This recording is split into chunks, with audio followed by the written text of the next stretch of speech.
Bien, veamos ahora cómo es el trabajo de sistematización con terrazas, para qué sirve, qué tipo de elección controla, cuáles son las etapas del trabajo.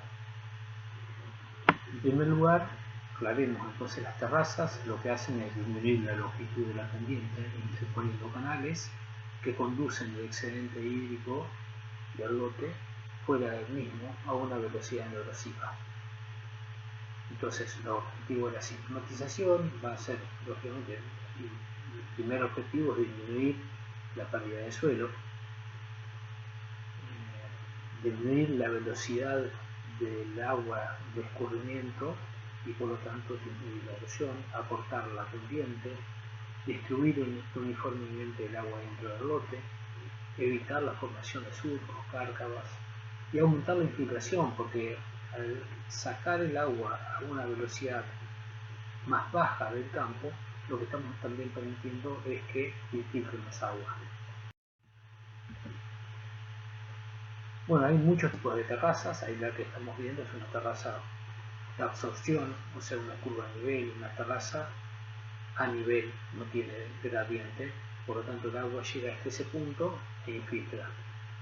Eso se produce en suelos con alta infiltración, como esto que estamos viendo en Brasil, o en Argentina en suelos arenosos. Terrazas con gradiente, como las que se podemos hacer acá, sembrable.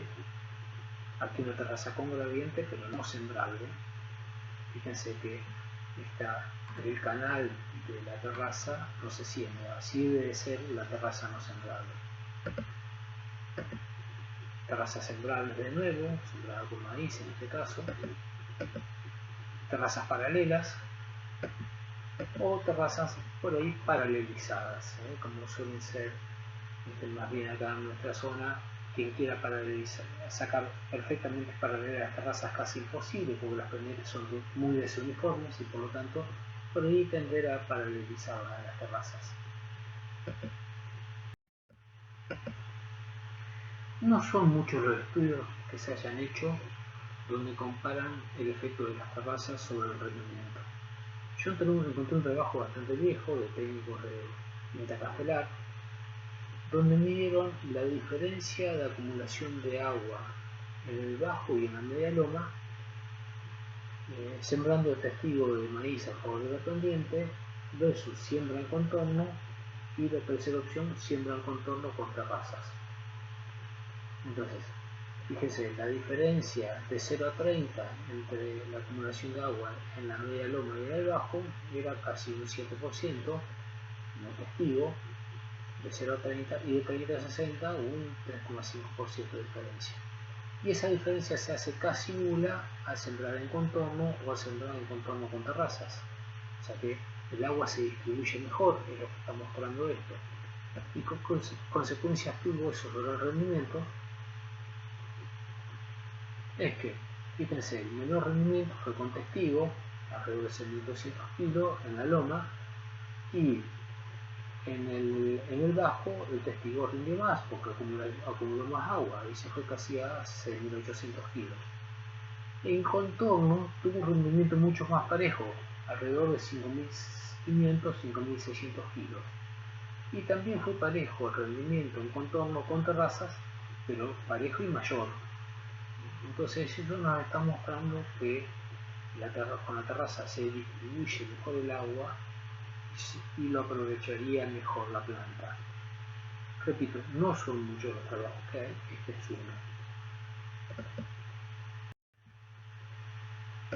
Bueno, ¿en qué consiste entonces la sistematización? En interponer canales achicando la longitud de la pendiente. Entonces, las terrazas son canales que tienen un gradiente muy bajo y que lo que hacemos es acortar la longitud de la pendiente colocando estos canales cuyo objetivo es evacuar el excedente hídrico del campo fuera del mismo a una velocidad no erosiva. Entonces tengamos claro, la terraza es un canal. Ahí vemos una terraza sembrable, pero lo que estoy señalando acá es el canal que se diseña para evacuar el excedente hídrico del paño entre terrazas. Pero ojo, que las terrazas tienen que desaguar siempre a un cañador natural o a un canal artificial. Y una de las tantas razones que hay por la que hay sistemas de terrazas que no han funcionado bien, o la principal causa por la que hay sistemas de terrazas que no han funcionado bien o no funcionan bien, es que esos canales artificiales que juntan el agua de las terrazas se han convertido en cárcavas. Entonces, para evitar esto, lo que hay que hacer es dimensionar bien el canal para evacuar el excedente hídrico y empastarlo el primer año, cuando se construye, empastarlo bien, y el otro año hacer las terrazas, cuando el canal esté adecuadamente empastado, de modo tal que las terrazas vuelquen el agua en él y no lo erosionen. Esto es clave. Entonces, las terrazas no podemos hacerlo todo el mismo año si los canales no están bien empastados, porque si no, la consecuencia normalmente es que ocurra esto, que los canales se conviertan en cárcavas. ¿Y cuáles son las etapas del trabajo de sistematización? Bueno, vamos a dividir las etapas. En primer lugar, lógicamente, hay que hacer un reconocimiento del campo, del terreno, del área de aporte, por dónde sale el agua del campo, cuáles son los sectores más críticos en cuanto a erosión, si entra agua del vecino, si hay un camino alrededor, si no entra agua al camino o si no tiene agua al camino, etcétera, etcétera. Lógicamente vamos y observamos los suelos. También dentro de lo que hacemos reconocimiento del lote, estudio de imágenes satelitales. Es una herramienta buenísima porque te ayuda muchísimo a entender bien el funcionamiento del lote. La segunda etapa va a ser el cálculo de la pérdida de suelo, utilizando la ecuación universal de pérdida de suelo, y con ella también calcular el distanciamiento entre terrazas. Para eso necesitamos tener dos herramientas clave, que son el mapa de suelo y el mapa de curvas de nivel del campo. El mapa de curvas de nivel nos va a servir para calcular la longitud y la intensidad de la pendiente, pero fundamentalmente nos va a servir para armar el proyecto de sistematización sobre el plano, y con él lo que diagramamos son la ubicación de los canales, de los caminos y fundamentalmente la ubicación de las terrazas distanciadas según el cálculo previo que se realizó. Una vez que tenemos armado el proyecto, calculamos el dimensionamiento de los canales y de las terrazas para que evacúen en el caudal pico. ¿Qué significa esto? Que las terrazas y los canales se tienen que dimensionar para evacuar la máxima lluvia más intensa que podría soportar el sistema, que se haya ocurrido con probabilidad o que ocurre con una probabilidad de 10 años. Y que esa lluvia nos encuentre con el suelo húmedo y con poca cobertura. Entonces sería la peor situación hidráulica para la que se diseñan los canales colectores y las terrazas. Entonces solamente se podrían romper con una lluvia mayor. Yo sé que a veces se rompen con lluvias más chicas, pero normalmente es por falta de mantenimiento. Entonces, una vez que tenemos dimensionados los canales de las terrazas y los canales colectores, pasamos a la etapa de construcción, que primero construimos los canales, los empastamos y al otro año marcamos y construimos las terrazas. Entonces, lo que aquí estamos viendo es el mapa de suelo de un campo en Victoria que fue sistematizado. Aquí podemos ver dos series de suelo: el sector norte con serie Don Andrés, que es un argidol típico, y el sector sur con serie San Francisco, que es un argidol acuícola, en este sector sin erosión, y todo este sector serie San Francisco con fase de erosión moderada. Aquí vemos el levantamiento plano altimétrico, o sea, el mapa con las curvas de nivel, y vemos a la vez cómo se midieron la intensidad y la longitud de la pendiente para serie Don Andrés y las pendientes medidas para serie San Francisco. Por lo tanto, una vez que tienen las pendientes, sabiendo los suelos, calculamos el factor K y se calculó entonces las pérdidas de suelo, en este caso para el cultivo de soja, entre 32 y 38 toneladas por hectárea al año.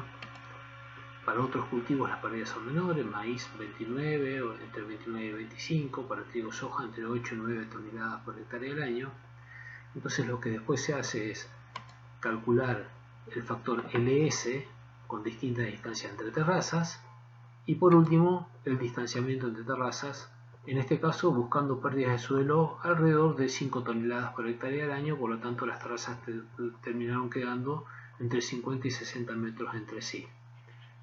Parecería medio mucho la pérdida de suelo de alrededor de 5 toneladas por hectárea al año, pero recordemos que la inicial estaba alrededor de las 30-35 toneladas por hectárea por año. Entonces, una vez definido el distanciamiento entre terrazas, se comienza con el proyecto de sistematización. Entonces ahí les voy a mostrar de nuevo el plano de curva de nivel con curvas cuya equidistancia es de 0,25 metros. Sobre ese plano primero se planifican los canales, en este caso están en color verde, los canales colectores, caminos principales por lomas divisorias de agua, las salidas naturales de agua donde están los canales colectores que desembocan en los cañadones naturales, y después se terminan diseñando las terrazas que arrancan desde el camino y terminan volcando el caudal en esos canales colectores. Ahí la podemos volver a ver sin las curvas de nivel atrás. Recordemos un campo bastante grande, por lo tanto lo que vamos a hacer es ver el lote más chico, el lote norte. Ahí se ven las curvas de nivel cada 25 centímetros verticales distanciadas entre sí, y sobre ellas se proyectan las terrazas. Como decíamos, las terrazas tienen gradiente, por lo tanto no están superpuestas sobre la curva de nivel. Van cruzando de una curva de nivel, en este caso cada 78 metros. Esta está marcada con una pendiente de 0,3%. Entonces cada 78-80 metros pasan de la curva de nivel gris a la amarilla, de la amarilla a la gris y así sucesivamente hasta llegar al canal colector. Lo mismo de este lado, al medio de la terraza va el camino secundario y desde ahí nacen las terrazas que vuelcan a este canal en el norte y a este canal en el sector sur, siempre cruzando de una curva de nivel a la otra cada 78-80 metros. Ahí volvemos a ver el proyecto ya sin las curvas de nivel, que es normalmente lo que le mostramos al productor antes de ejecutar la obra. Uno le muestra el proyecto al productor para que acepte cómo va a quedar modificado su campo, y una vez que lo aceptó, recién pasamos a la parte constructiva. Entonces, como decíamos, lo que hacemos primero es construir los canales colectores. Los marcamos primero, normalmente con la herramienta como el GPS del teléfono o con una tablet o con una computadora. Buscamos la línea demarcada en el plano. Eso lo podemos aportar, por ejemplo, al Mapinr o al Locus Free, y nos basamos en eso para marcar el canal. Después se construye con niveladora de arrastre, como estamos viendo acá. Esto es un ejemplo del práctico de los chicos en la cátedra de conservación de suelo. Y ahí vemos el canal ya terminado, listo para ser sembrado. Por lo tanto, cuando se siembra, termina con este festucal. Esa es la idea, tener este festucal dentro del canal, con alguna leguminosa también, para que se encuentre bien empastado y en condiciones de recibir el agua de las terrazas y no erosionarse. Entonces, una vez que está construido el canal, lo que hacemos es marcar las terrazas. Normalmente la herramienta más usual para marcar es el nivel óptico, que vemos los chicos comandando la marcación, y el mirero poniendo las estacas. Aquí se lo puede ver mejor. Acá están los chicos con el nivel óptico y acá el mirero, que le van diciendo dónde tiene que pararse, manteniendo un desnivel entre las estacas que van colocadas cada 25 metros y un desnivel de alrededor de 8 centímetros entre estaca y estaca. De esa forma se le va dando una pendiente, por ejemplo en este caso de 0,3%, o sea 30 centímetros cada 100 metros. Ese es el desnivel que tiene la terraza y que se marca normalmente con nivel óptico. Hay herramientas mejores como el nivel láser o con sistemas de GPS de alta precisión, con navegadores a tiempo real, pero lo usual es utilizar nivel óptico fundamentalmente. Entonces, Una vez que están marcadas las terrazas en el campo, pasamos a la construcción. Ahí les muestro fotos de nuevo con los chicos de la cátedra, construyendo terrazas no sembrables en este caso, con una niveladora raster no muy pesada, pero que si se le pasa el disco antes y tiene tierra suelta, puede trabajar bien y mover mucho suelo, como verán ahí. Ahí está la terraza casi terminada. Normalmente la terraza tiene que tener unos 30-35 centímetros de hondo y 4 o 5 metros de ancho de acuerdo al área de aporte o al caudal que reciba. Estas son terrazas no sembrables. La opción a esta es ser terrazas sembrables. Entonces, en este caso el movimiento de suelo para hacer una terraza sembrable es muchísimo mayor, porque si bien el canal de esa terraza es parecido al canal en cuanto a la profundidad al canal de una terraza no sembrable, la principal diferencia pasa por el lomo. El lomo de la terraza sembrable es bien ancho, de modo tal que se pueda sembrar sin que se rebalse la terraza. Eso es clave. Entonces, ese lomo tiene que tener también 30 centímetros de alto, pero para que se pueda sembrar tiene que tener unos 7-8 metros de ancho. Entonces, el mayor inconveniente de la terraza sembrable justamente va a ser ese, la construcción. Es muchísimo más caro construir una terraza sembrable. Estamos hablando del triple del costo con respecto a una no sembrable. Lógicamente uno quiere ver después el campo así, el campo entero sembrado con buena implantación del cultivo en la terraza sembrable, o también como lo vemos aquí, el maíz que está llenando el grano también sobre una terraza sembrable.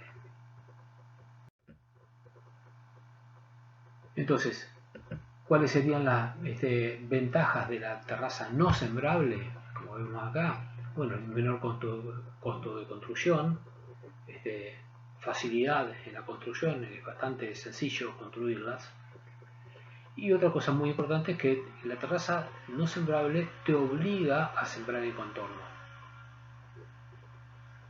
Ahora, ¿tiene inconvenientes? Lógicamente tiene inconvenientes. Hay 2 o 3 que son muy importantes. En primer lugar, hay un 3 o un 4% del campo que no se siembra. Aparte, como vemos acá, fíjense cómo hay superposición de insumos.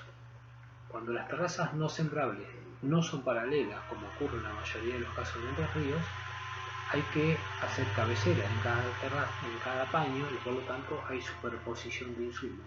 Y es una superposición a veces importante. Aumenta los costos, y en ese lugar normalmente donde tenemos doble densidad de siembra, tenemos doble costo de semilla, doble costo de fertilizante, y encima el cultivo rinde menos porque hay mucha competencia entre plantas. Esto lo mejoraríamos con la terraza sembrable, es cierto, pero también las terrazas sembrables tienen inconvenientes. Por ejemplo, en este caso, la maquinaria que no copia bien, ahí les voy a mostrar algunas fotos. Estas son maquinarias brasileras. Aquí en Argentina no existe una máquina que tenga tan buena adaptación para terrazas sembrables. Entonces lo que se ve en esta foto aquí es, por ejemplo, cuando pasó la máquina sembrando, la rueda de mando quedó en el aire y toda esa maleza estaba dentro de la soja que hubo antes que el trigo. Entonces, ¿por qué quedó toda esa soja? Porque se ve el hueco más oscuro, porque la rueda de mando quedó en el aire cuando pasaba por el canal de la terraza y no sembró el cultivo. El otro problema fundamental que tiene la terraza sembrable es el alto costo constructivo. Decíamos, 3 veces más caro que la terraza no sembrable, y esa es una limitante importante. Bueno, ya cerrando esta charla de terrazas, me gusta mostrar estos contrastes, porque siempre hay en algún campo sistematizado que lleva mucho tiempo, seguro siempre hay cosas para arreglar, hay mantenimientos para hacer y a veces no funcionan perfecto. Pero miren el estado de este lote y comparen con lo del vecino. Entonces uno puede mostrar ahí perfectamente que hay un efecto muy positivo para la sustentabilidad del sistema del campo con terrazas. Miren todo lo que es la erosión en esa zona y acá la poca erosión que hay. Esto es un campo en Uruguay, de nuevo con terrazas. Miren la erosión en el campo vecino. Y esta pendiente es exactamente igual que esta, y esta pendiente es exactamente igual que esta. En cambio, miren la erosión que hay en estos lotes y la poca erosión que se nota en estos. Lo mismo pasa en estos lotes, que saqué esta foto en estos días en Departamento Victoria. Por ahí te llaman para corregir las terrazas de este campo. Y siempre hay algo para corregir en las terrazas, pero esto es mucho mejor que lo que se ve en el campo del vecino.